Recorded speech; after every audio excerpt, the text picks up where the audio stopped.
Now from our headquarters at Ticker Park, this is Ticker Today. Hello and welcome. It has been 18 long months since Russia invaded Ukraine. Despite all the hype about the long-awaited Ukrainian counter-offensive, it seems still largely at a stalemate. So, given this, questions are now beginning to be asked about the long-term strategy of continuing to support and to fund this war, especially at the huge cost to Ukrainian people. Can this still be maintained, and perhaps more importantly, should it? For more, we are joined by retired US Air Force General John Teichert. Great to see you. Talk to us about how you see this war progressing 18 months in. Aaron, let me start by saying that the big cost that is being paid by the Ukrainian people is not the fault of the counteroffensive, but the fault of Vladimir Putin and the Russian forces. And I think we need to be constantly mindful that the reason the Ukrainians are in the situation that they're in is because of the war of aggression that started 18 months ago and continues to take a toll on the Ukrainian people. Now, you rightfully point out that we haven't seen a lot of visible progress during this counteroffensive. But I don't think it means that we should give up. I think it just means that, in part, we were late as the West in providing capability to Ukraine, and it's allowed the Russians to be in a very strong defensive position that ultimately is making it tough for this counteroffensive to make real progress. Absolutely, and fair enough. The media has obviously been very much on the side of Ukraine, as it should be, given what has been, as you mentioned, an invasion of their country. But the reality of what is actually happening on the ground, 100,000 soldiers lost, millions have actually had to flee the country as well. If it wasn't for the Western support, then we know where Ukraine would be. Many don't even believe that President Zelensky would still be alive. As we progress beyond 18 months, though, is it worth carrying on as things are, or do you believe that perhaps there needs to be a look at even suggestions put forward a few months ago by Elon Musk? So it's absolutely right, as the providers of some of the capability and a lot of the financing of the war in Ukraine, for the United States and the West to ask some questions. But ultimately, we need to be reminded of the fact that the Ukrainians have thus far stopped aggression by Russia of progressing further, that ultimately I have no doubt that Vladimir Putin would have loved not only to take over Ukraine, but to progress further than that. And China and others are watching how resolute we are as the West in our determination to see through our ally and partner in Ukraine in their fight against this war of aggression. How do you think Ukraine's counteroffensive is actually going at the moment? What do you think is the reason why it hasn't been as successful as Zelensky had been hoping, perhaps even promising just a few months ago? So I think, Aaron, that all of us had hoped that somehow the Russian forces were fragile and brittle enough such that a very strong counteroffensive by Ukraine would break through. And we haven't seen that, though we have seen some fracturing of the Russian forces, primarily at the strategic level with Prigozhin a couple of months ago. We see some major hits to the Russian economy just in this last week based on the valuation of the ruble. But I don't think that we've seen at the tactical and operational level the type of breakthrough that we had all been hoping. And I think in a large part, it was due to the West's delay in providing capability to Ukraine that now has allowed the Russian forces to be in a position that is so strong in the defensive. We see an area of land about the size of the state of Florida that is now mined by the Russians.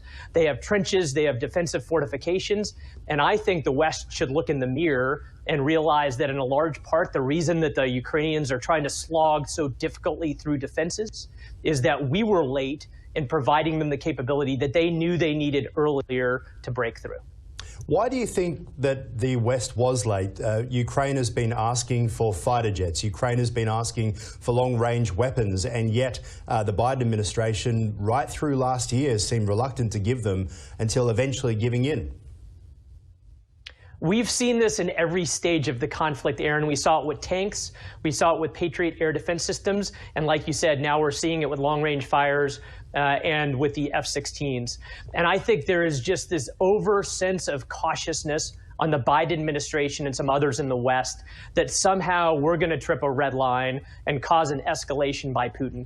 We haven't seen any of the steps we've taken thus far create a situation that would prompt escalation.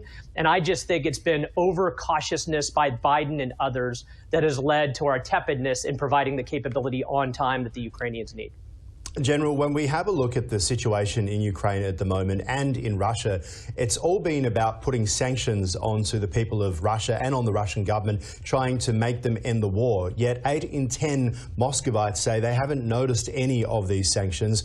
And while the Russian ruble has collapsed, doesn't seem to be having any impact on the war. Why is there such a disconnect, do you believe, between what we believe might have happened thanks to the sanctions and what is actually happening to the Russian economy? Aaron, so I do want to point out that just this week, like you said, we have seen some of the challenges in the Russian currency. And I think overall it means that some of the sanctions have been providing the type of impact that we had hoped.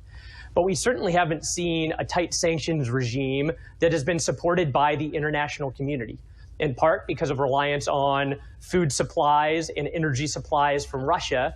And there's a lot of fence sitters out there in the international community that continue to support Russia by allowing some importation of some of those types of goods.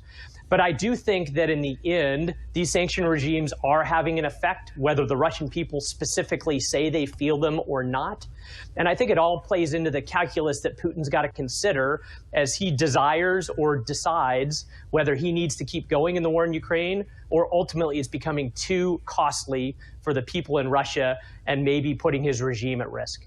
Yeah, very much so. But the situation in Ukraine obviously is pretty tense. Elections have been sidelined. Opposition has been sidelined. Social media has been awash with footage of young men being dragged to join the Ukrainian military. Many have left the country as well.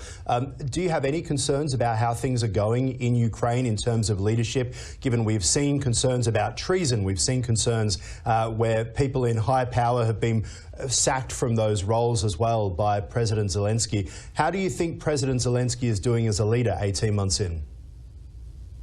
Aaron, I think it's amazing that Ukraine continues to exist apart from Russian control.